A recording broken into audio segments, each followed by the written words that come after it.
82nd. 82nd. And I was in the 508 Prepared Regiment, Very good. Company B. Very good. And And I you fought jumped during the Battle of the Bulge? Yeah, I jumped outside of Nijmegen on Fox Hill. On Operation Market Garden? Yes, and they took me out there where I jumped and showed me that, and he went through the whole deal with me. I didn't know we were in Wilder, and I didn't realize that on one side of Wilder, this road is Germany, and the other side is Dutch. Dutch.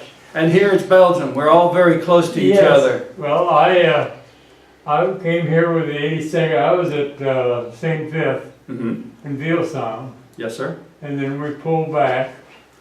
And then the Hirschenfeld Forest, is that in Belgium That's too? in Germany, just across the border over by Aachen. That's where we ended up after the Battle of the Bulge. Right. And that is where Joe was killed. I see. I see. And Yeah, we call it the Bloody Hurtgen Forest for good reason. That was a pretty nasty place. yeah, it was. And Em has put together a deal that we'd like to leave here for Joe. Well, that'll be wonderful. We will put this in his personal file. We have a folder just for him. And I have 3 coins that I'd like to place on On his burial? or for his file too. Okay, Yes. sir. I have one from the 508, Okay. and the 508 was deactivated and reactivated, and now, and it has been all these countries here. They list them all right here.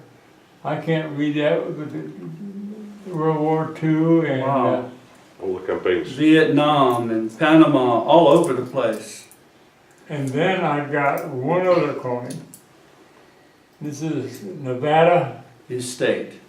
This is a Nevada quarter. Very good, sir. Well, I can promise you this. These will always be safeguarded in his personal file along with the folder here. I would appreciate that. That I can promise you, and that's the least we can do. We take great honor in maintaining the final resting place of these brave Americans. See, Joe and I were both staff sergeants when we jumped. I was what they call an operating sergeant. I didn't command troops. He did. I see.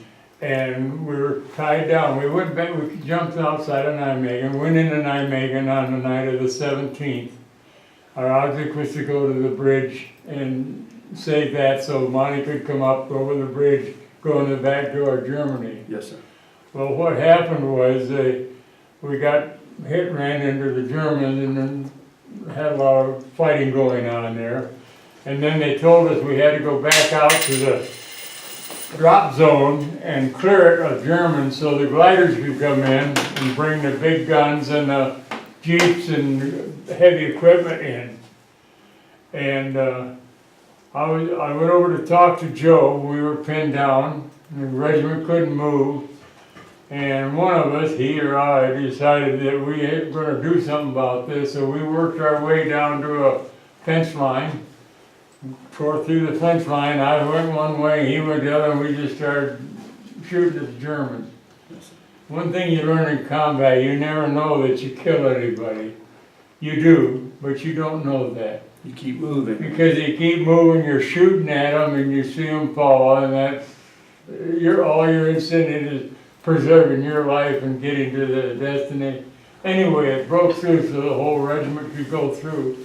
Well, when they were through, they congratulated us for what we did, which we didn't think was that much. But anyway, they were short of officers, and they made us second lieutenants, both Joe and I. Battlefield The only trouble was when they give you a battlefield commission, they put the bars on your shoulder and call you lieutenant.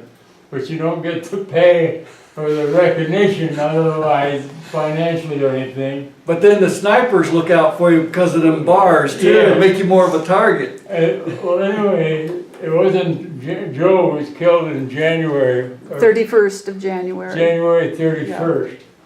And how that happened, we were stationed in Herzegovina Forest, and we each had our CPs close together. And I was over talking to him, and he'd run out of pipe tobacco. So I said, I just told him, wait a minute, I'll go over to my CP and get some. And I got about halfway over, and all of a sudden our own artillery started firing. And they were firing over the trees into Germany. And they had some new shells out in those days. They just invented the shell that had the radio in the nose of the shell. So that when they got close to a certain object, they would explode. So the shrapnel would come down on you instead of the way it generally does when it hits. It just goes splatters that way. And one of them got him and killed him.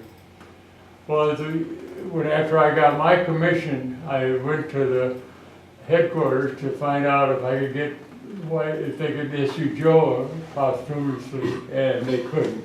They wouldn't do that. It's too bad.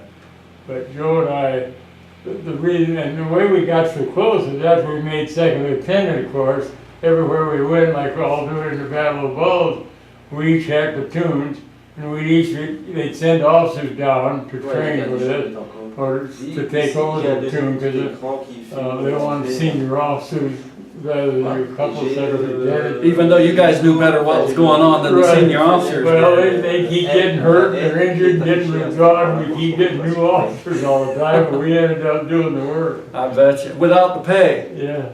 Well, I wrote home to Joe's parents at that time, and to tell them what happened. Of course, I didn't tell them that friendly fire caused his demise. This is wonderful. Ouais, c'est ça. This is But the wonderful. neatest thing was, about 20 or 30 years later, we had reunions for quite a few years after the war was over, until everybody got so old they couldn't. And one year, a nephew of Joe's came up to me and brought me a package that included that letter that I had written to his parents. They had said that all these years, and they, of course, had passed away. And even had the original telegram that the War Department sent them telling them that Joe had been killed. It was really something. Yes, sir. And I think there a copy of the There telegram is, it's is in right there. I here. think Em put one in there. Yeah. Yes, there is. Right. Yeah, that's the original. Well, this is special, and we will ensure that it's safeguarded forever. I would appreciate that. What's going to go in this file will be there for long after we're all gone. Right. And so when his family comes to visit in the future, they can share your kind contribution. Thank you. Thank you, sir. And we appreciate you being here today with us. This is really special. Thank you, it is to me. So if you'd like to use the facilities, you're welcome. Otherwise, what we can do, you've ordered some flowers. We've taken the liberty of taking them down below at the base of the statue. And that's normally where we do our ceremonies. I didn't know what you had wanted to do, but you ordered 2 large wreaths. Yeah, they already brought it? They're here. Oh. They're ready down And below. then the man who brought them, because they still have to be paid. I understand. You're supposed to leave it with us. And where do we pay for the wreath? Right here, sir. With us. Oh, sorry, I didn't know that because Okay. I spoke with the man who... Mr. Dominique Gerkens.